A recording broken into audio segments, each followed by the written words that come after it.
So this one comment I made got a couple more likes, and it reminded me I still hadn't done this fandom history lesson. So here we go.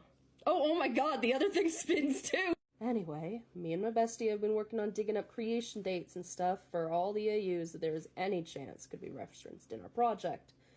And when we started the list, I realized two things.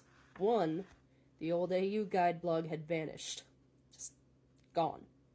It was my encyclopedia of the world in 9th grade, so there were many tears shed on that day. Second, that means that a bunch of the old stuff that got deleted before the list blog would be completely lost to the sands of time. The sands of the ether, including the very first multi-AU blog crossover thing ever created within this fandom. Sans-undertime.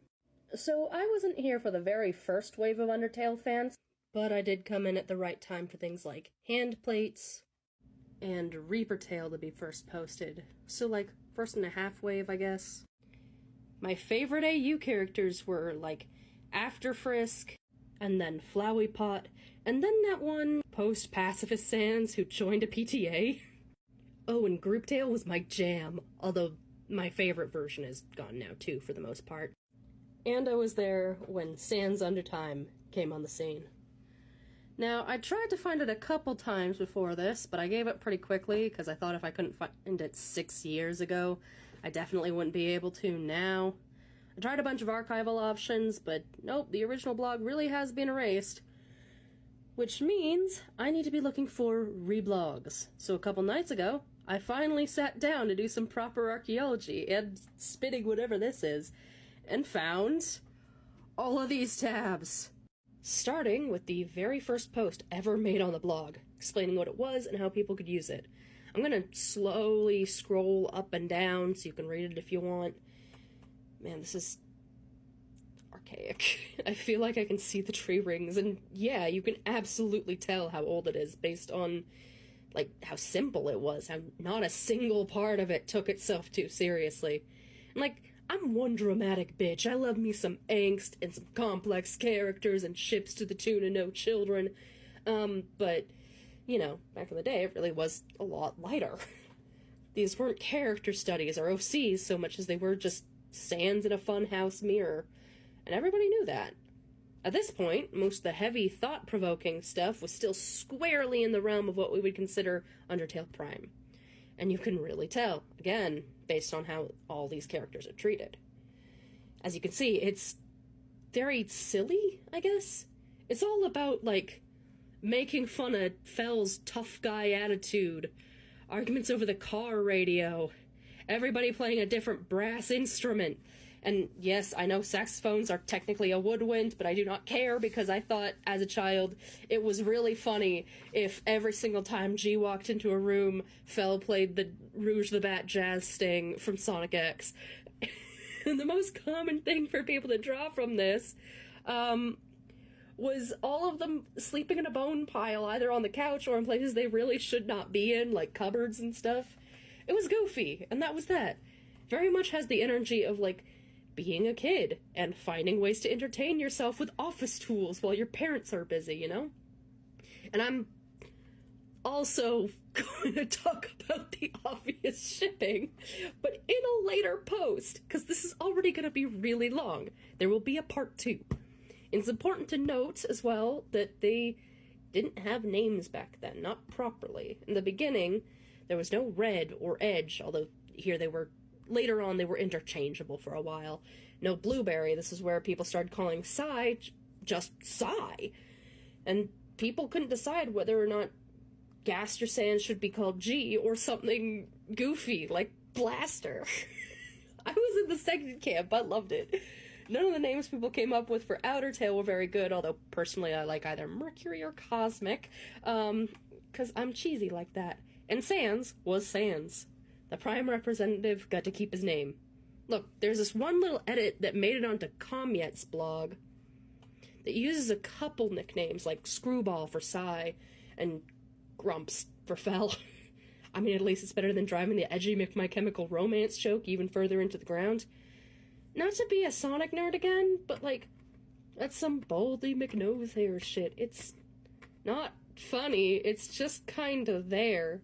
Also, I feel bad for the people there that didn't like MCR, but worth noting, this means that the blog was active for some time after Error was created, and probably Inc. too, because Comyet. The very earliest date I've been able to find for any of these reblogs was December 19th of 2015. And according to my list, Error was created on December 30th. Yep, we were super hyped to see a bad guy that could pit the team against, you know? It was kind of a big deal. Speaking of which, early headcanon post! The second one talks about how the main thing they do as a team is just beat the ever-loving shit out of No Mercy players. There's a tiny bit of lore over here on how AUs work back when it was still pretty simple, and then... Okay, I didn't forget it was a thing, but I forgot that it was ever actually stated. Like, this whole section. Is this where I decided to project all of my high school genderfuckery on a Fel variant? Huh. Oh, and, all the non-murdery fallen kids get to take field trips sometimes to the weird little clubhouse. Oh, actually, I should probably specify here that, if you just had to go digging these up yourself and you find them, don't scroll down. Some of these blogs are, look, these are the only reblogs that still exist. I don't get to be picky about my sources, so just don't do that. This one is a prime example, and I'm telling you now that you don't want to see the horrors. Anyway, psychic damage aside, this pose is important because I like something new. The occasional angst. There wasn't a lot of it, but of course, most of it centered on Fel in some way or another. And the second prompt is a perfect example. Error's starting to make appearances now, too. Oh, and yeah, this was also happening at the same time Steven Universe was really big, so there's that. Moving on. Sometimes it would be like this. Or this one really cute gif I found. And I'm legitimately struggling to figure out where the next one came from. I probably found it on Google Images, but now the reverse search won't work. The point is, you know how I mentioned skeletons sleeping in places they shouldn't? There you go. It's a thing. Anyway, there's a couple more we were able to find, but we knew, to clarify again, me and my friend, we knew some of them would be really hard to find again later, so I saved a couple. I'm pretty sure most of them were submitted to the original blog, and again, reverse search doesn't turn up with anything, so unfortunately we legit don't know who drew most of these, especially the ones that I had to save later, rather than just link to. With that in mind, now we get to the heart of sans-undertime. Draw the squad templates. Here's Splash Mountain, not sure why size missing. And hey, another pile, so those two I obviously did find links for, but the rest... One of these I was able to find and download it, but then literal minutes later after I did, that post got deleted, so now you know why I'm trying so hard to preserve these. Anyway, here's that art. To be honest, I still kind of like how Sai's skull is drawn here, it just feels a little smoother.